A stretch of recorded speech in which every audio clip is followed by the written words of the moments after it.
Cerebro empático. ¿Qué hay detrás de una sonrisa? ¿Cómo descubrir si una sonrisa es auténtica o fingida? ¿Es capaz nuestro cerebro de detectar a las personas honradas o a las tramposas? La mímica facial que expresa emociones es innata y universal. Con los gestos, los hombres se manifiestan y se comunican con los demás. Es por lo que en las culturas orientales, habituadas a ocultar los sentimientos, necesitan de un aprendizaje que contenga la expresión de las emociones naturales. El rostro tiene capacidad de expresar toda la riqueza afectiva de las personas. En las expresiones podemos leer los pensamientos, hacernos cargo de su situación interior, reconocer sus deseos e intenciones. El don de la empatía, sentir las mismas emociones que otros, aporta un talento extraordinario para la integración y la comunicación con los demás. Para detectar un gesto, el cerebro no percibe el rostro como un todo, sino que otorga más peso a unos rasgos que a otros. La alegría o desagrado se expresa en la boca, mientras que la ira, tristeza o miedo necesita de los ojos y boca para ser manifestada, y el enfado requiere fruncir el entrecejo. La sonrisa auténtica supone la elevación de la comisura de los labios, mejillas y el músculo orbicular que genera las llamadas patas de gallo, con lo que los ojos refuerzan la expresión de los labios. Sin embargo, la sonrisa rutinaria o de compromiso solo mueve los músculos de la boca. La sonrisa espontánea es armónica, mientras la fingida es asimétrica y abrupta, tanto en el inicio como en la terminación. Una sonrisa irónica tuerce solo el lado izquierdo de la boca. Utilizando los gestos naturales es difícil mentir. Solamente las personas como los buenos actores, a través de ejercicios y entrenamiento, consiguen meterse en la piel del personaje que interpretan y son capaces de transmitir a través de la expresión de su rostro determinados sentimientos de forma premeditada. La clave de la empatía está en entender a los otros, no solo por situarnos en su lugar, sino también por ser capaces de contagiarnos de lo que siente el otro. Esta conducta empática, que nos motiva a ocuparnos y ayudar a los demás, en realidad procede de vínculos afectivos innatos y tiene raíces biológicas en la empatía animal. Las neuronas espejo se descubrieron mientras un equipo de científicos realizaba estudios con monos sobre los sistemas de neuronas que controlaban cada movimiento. Cuando un mono observaba a otro que iba a agarrar un cacahuete, sus neuronas situadas en el área F5 se activaban como si fuese él mismo el que realizaba el movimiento. Se pudo observar entonces que inconscientemente eran capaces de reproducir en su interior la intención del otro congénere. Nuestras neuronas espejo se localizan en diversas áreas relacionadas con el habla. Este hecho es muy curioso, ya que los niños pequeños, y seguramente también nuestros antepasados remotos, se comunicaban por gestos, la forma más antigua del lenguaje y esencial para la supervivencia. El dominio del entorno se ha hecho más fácil con la tecnología, pero las emociones básicas que tenemos respecto de los demás no han cambiado. De hecho, los anuncios están continuamente activando nuestros estímulos. Por ello, necesitamos permanentemente regular las emociones y dirigir su energía para motivarnos a ayudar con el impulso de la empatía. Y es que la empatía implica las mismas estructuras neuronales que procesan nuestras propias experiencias.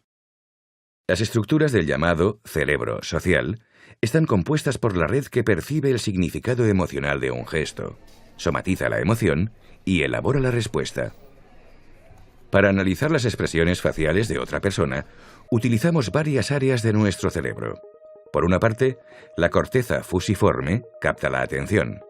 Por otra, el giro fusiforme examina la identidad sin preocuparse de sus expresiones emocionales. Y finalmente, el surco temporal superior nos aporta la información sobre el contenido de la expresión, tristeza, rabia, miedo, etc. La amígdala cerebral nos orienta hacia la parte del rostro que debemos fijar la atención. Así, por ejemplo, ante una cara de miedo, miramos solo a los ojos. Si la expresión es alegre, nos fijamos en la boca. Y si la expresión es de tristeza, fijamos la atención en todo el rostro. Para ello, la amígdala está conectada con el sistema de recompensa y castigo que le envía oxitocina, la hormona de la confianza. Por ejemplo, ante un rostro atractivo, sonriente, amigable. A su vez, integra los impulsos viscerales que le llegan a través de la ínsula anterior, como una especie de sentimiento subjetivo. de forma que compartimos inconscientemente los mensajes emocionales de los demás. Mediante la conexión con la corteza orbitofrontal, integramos la información emocional y cognitiva para calcular el valor de recompensa o castigo del estímulo, en función de su relevancia para la propia vida sentimental y para la motivación. Por último, la corteza prefrontal se hace cargo de la situación anímica del otro para encauzar la respuesta. Aunque evaluar a los demás es un proceso complejo, al encontrarnos por primera vez con una persona, nos formamos una rápida primera opinión con la información que nos aporta su rostro.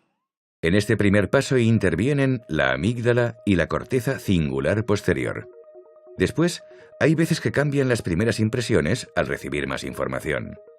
Otras se confirman y, en tal caso, se reactivan de nuevo ambas áreas. Las experiencias de rechazo o exclusión social, especialmente en la adolescencia, son de las vivencias más dolorosas. El sufrimiento que produce el rechazo por los demás es provocado por la activación de las mismas áreas cerebrales que utilizamos ante el dolor físico.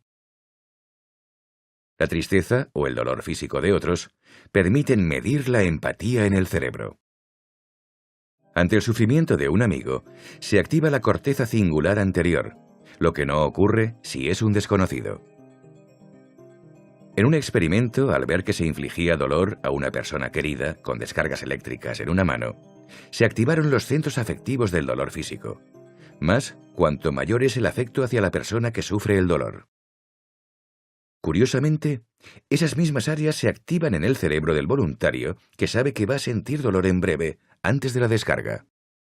En estos dolores sin dolor, no se activa la corteza somatosensorial, ya que si no se sufre dolor, no se necesita saber su procedencia para atacar su origen. Aún así, los dolores sin dolor permiten especialmente a las mujeres compadecer, sentir compasión. De hecho, mujeres y hombres procesan de modo diferente la visión de rostros con expresiones felices o tristes. En las mujeres, en ambos casos aumenta la actividad de la corteza cingular, que modula las respuestas afectivas. Tanto en hombres como en mujeres, se activan regiones del hemisferio izquierdo ante caras felices. Sin embargo, ante rostros tristes o con expresión de dolor, el cerebro femenino responde con más intensidad al estímulo.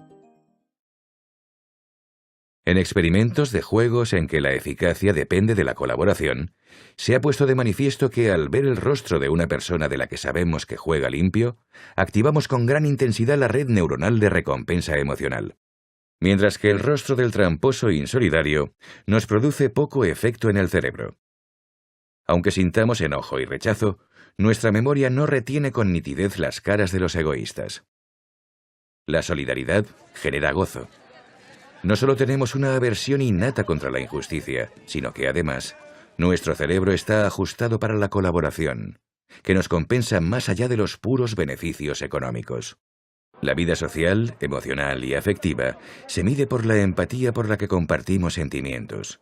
Nos contagia el estado de ánimo, las formas de hablar. Imitamos inconscientemente incluso los gestos. Todo se esculpe en el rostro, hasta el punto que con frecuencia, tras una larga vida juntos, dos personas llegan a tener algunos parecidos físicos.